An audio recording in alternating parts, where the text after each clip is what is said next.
Yet another ace pick from Rialto, the home of fine film.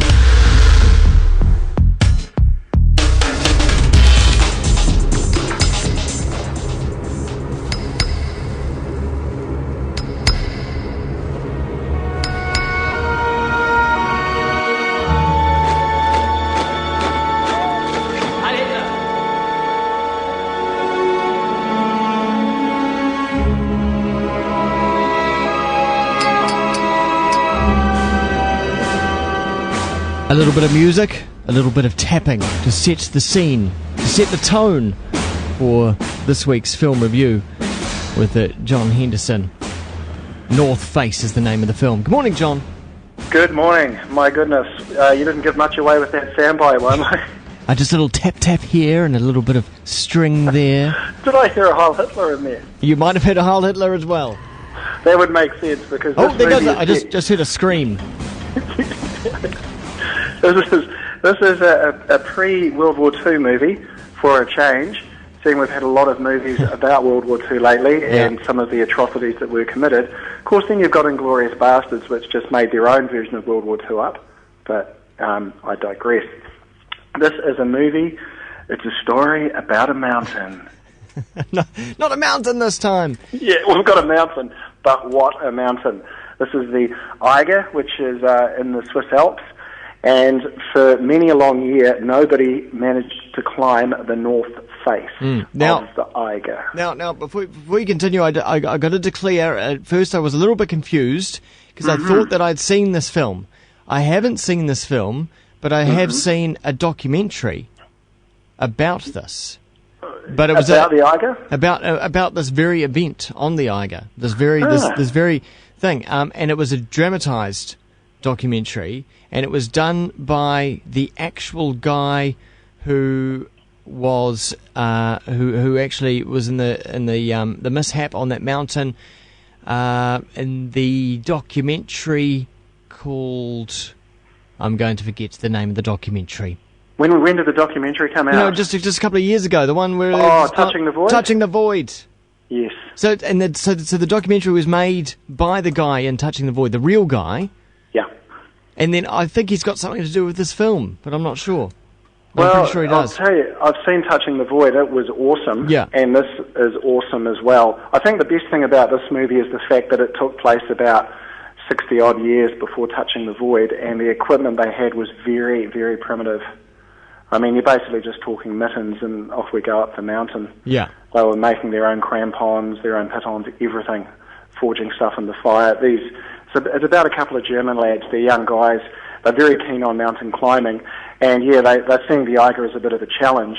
Now, the Nazi war machine's just starting to gear up. The Olympics are on their way. It's 1936. Germany's trying to prove that it's a race of superhumans. So if someone, specifically German, can conquer the North Face of the EIGER, it'll be a big pump of adrenaline into the arm for the German war machine. Right.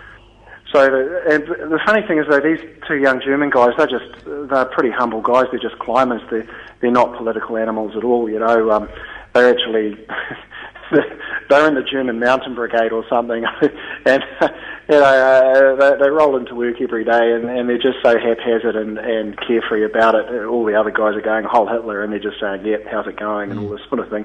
So they're not exactly pin-up boy material for the Nazi war machine, but they are very good climbers. They kind of get but one of them's keen to do it, the other's not so keen, but he gets persuaded to join in on the climb, and so they're very good friends. These two guys start climbing this mountain, and it's great because where this mountain is situated, there's a beautiful chalet at the bottom, and with the aid of a decent telescope, you can actually have a look up the mountain and see them as they're climbing. So people are sort of watching them. There's an Austrian team that decides to have a go as well. So there's some sort of good rivalry happening there, and it's just an incredible experience. I was shivering, absolutely shivering with cold as the snow was coming down. It was so realistic on the big screen. I don't even think they've CGI'd it. I think most of the climbing scenes are actually taking place, and that is absolutely... As with the documentary as well, apparently. Yeah. If you get freaked out by heights, think about seeing this one. Right. Think twice about it. Yeah. You might not like it. Okay. Yeah, but it's amazing. But I love this movie. But if you're a fan of Touching the Void, which I was, then this is more of the same. Yeah. But I think it's actually better. Right. If such a thing is possible. Because and both being true events that actually happened. Yeah. Well, true events both happening at different times, different eras, different things going on, different things driving people, but still that same quest against a mountain. And it's a big rock. It is a big rock. And as one of the guys says, there's no way this is a guy that gets persuaded against his will to do it by his mate and also by an ex-girlfriend. Yeah. But that's another sort of side love interest story in this movie. But he's going, I don't want to climb the Eiger. It's crazy. It's not mountain climbing. It's potential suicide. There's landslides. There's avalanches. You can get snowed in with the blizzard. You can be trapped up there. That's not what I call climbing. Yeah.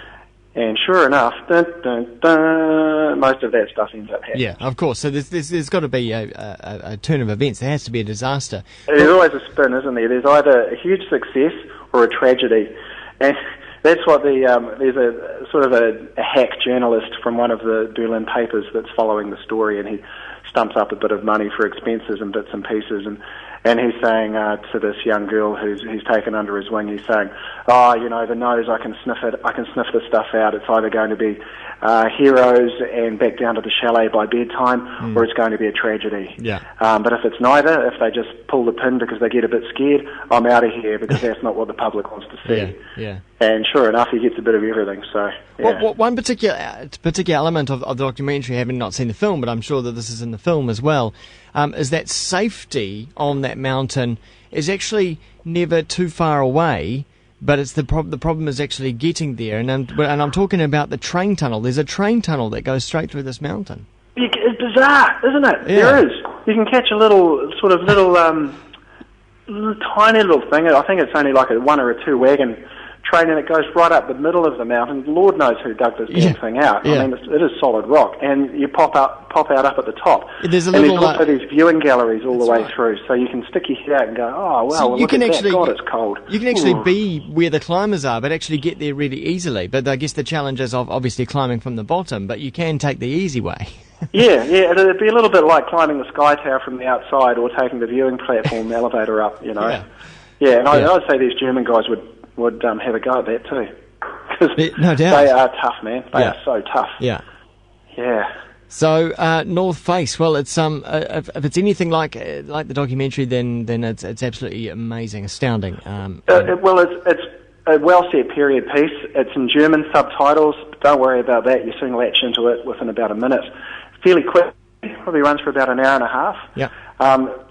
Stunning. Lots of mountain crags looking down, looking down, looking down, looking down, looking down. There's the valley below the clouds, below the clouds. You're thinking, oh my God, I'm at least 3,000 metres up, and I can't believe it because I'm still actually just sitting in a seat at the theatre. Yeah. Okay, what would you give it out of 5? Amazing. Oh, 4 out of 5, and loved it. 4 out of 5. Yeah, best climbing movie I think I've seen for a good long time. Right. Brilliant. John Henderson, thanks very much. Adieu. We'll catch you next time. See you. Okay.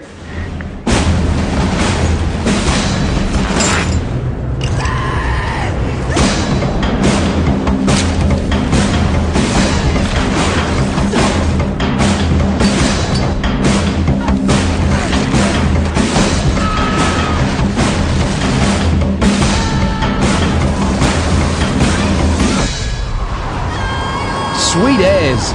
Check out rialto.co.nz for a little more.